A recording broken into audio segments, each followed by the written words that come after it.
Ask any Land Cruiser owner this question, and you're guaranteed to start an argument.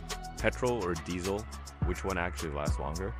Today, we're cutting through all the myths, the campfire stories, and the internet noise.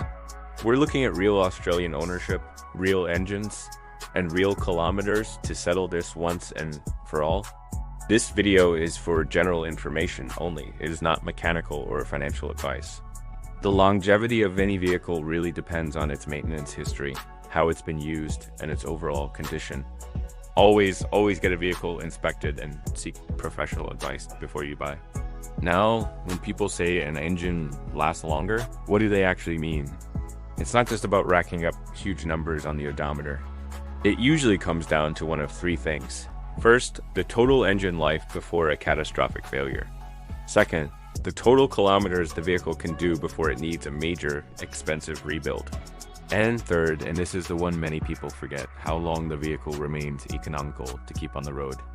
Because a car that runs but costs a fortune to maintain hasn't really lasted, has it? So let's start with the underdog in this fight, the case for Petrol LandCruisers. Honestly, Toyota's Petrol LandCruiser engines are some of the most underrated legends in the 4x4 world. We're talking about absolute heroes like the 1Fs you find in the 80, 100, and 105 series. The punchy little 5 VZ from the 90 series Prado. And, of course, the famously reliable 1G Arca V6 in the 120 and 150 Prado. These things are tanks. So, why do they last so well? The biggest reason is simplicity. Especially in the older models, you don't have complex high-pressure fuel pumps.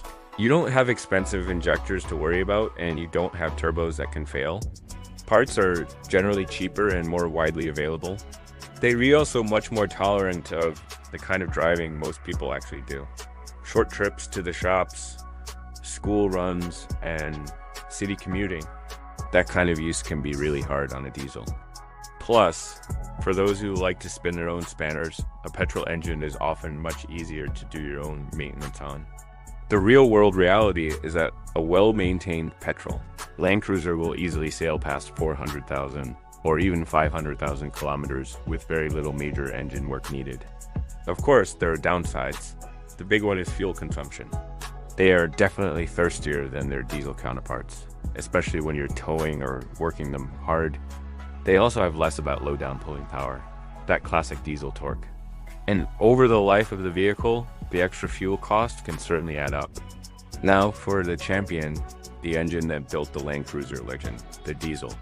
Diesel LandCruisers earned their reputation the hard way, working on farms day in and day out, towing massive caravans across the country, and crossing deserts without a second thought. The lineup of legendary diesel engines speaks for itself. You've got the 1H, the slow and simple beast that is almost unkillable. Then you have what many consider Toyota's finest hour, the 1HD series engines, the T, the FT and the FTE, and of course, the modern powerhouse, the 1V DFT VV8, which is incredibly powerful but also brings a lot more complexity. So why are these diesels so revered for their longevity? They are built from the ground up for continuous, heavy load. They produce massive amounts of torque right down low in the rev range, which is exactly what you need for towing and tough off-roading. And when you are working them hard, their fuel economy is significantly better than a petrol engine. It's not uncommon to see these engines survive well beyond the 500,000 kilometer mark, with some hitting 1 million.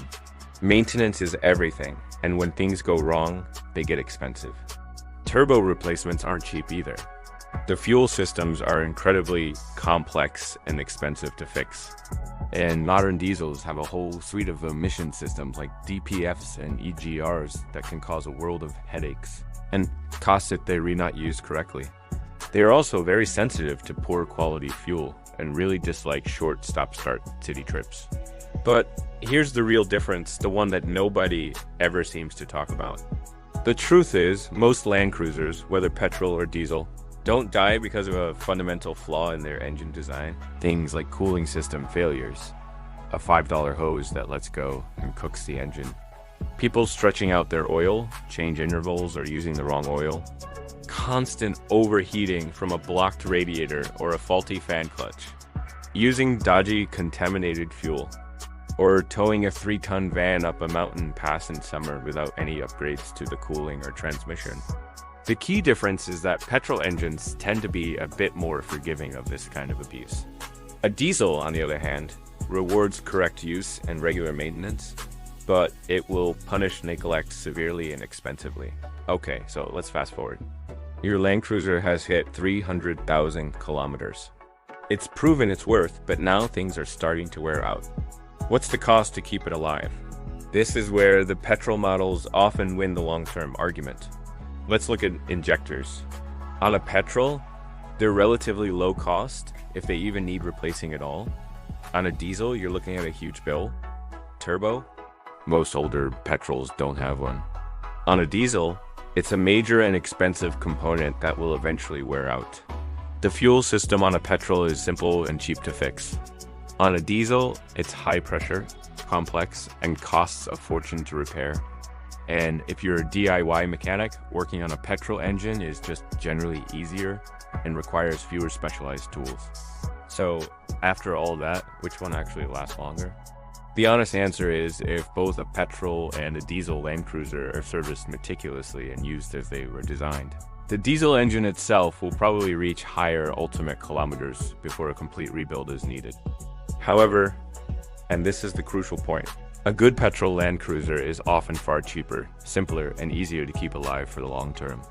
The clear takeaway is this: if your life involves mostly short trips, city driving, and you're on a tighter budget for maintenance, a petrol LandCruiser is probably the smarter choice for longevity. If you're doing heavy towing, long distance touring, and putting the vehicle under constant load, then the diesel is what you need. And let's get model specific for a second, because that's where the truth really lies.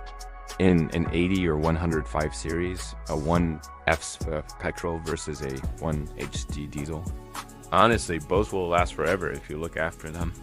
The petrol will just cost you more at the pump. In a modern Prado, the 1G RFEP petrol V6 will often outlive the more complex modern diesel engines, simply because there's less to go wrong. A simple fact is that older mechanically injected diesels will generally outlast modern common rail diesels with all their emissions gear. And remember, it's often the electronics and complex systems that kill a modern vehicle, not the core engine itself. So, the final verdict: what actually lasts longer? The engine that best matches how you drive and how you maintain it. That's the real answer. But if we have to pick a winner based on overall simplicity, total cost of ownership over decades, and stress-free reliability, the older petrol LandCruisers quietly take the win. They might not have the diesel's tough guy reputation, but they're the ones that just keep going with the least amount of fuss and financial pain. So, what do you think? Are you on Team Petrol or Team Diesel? Let me know in the comments below. Let's start a respectful war. Thanks for watching.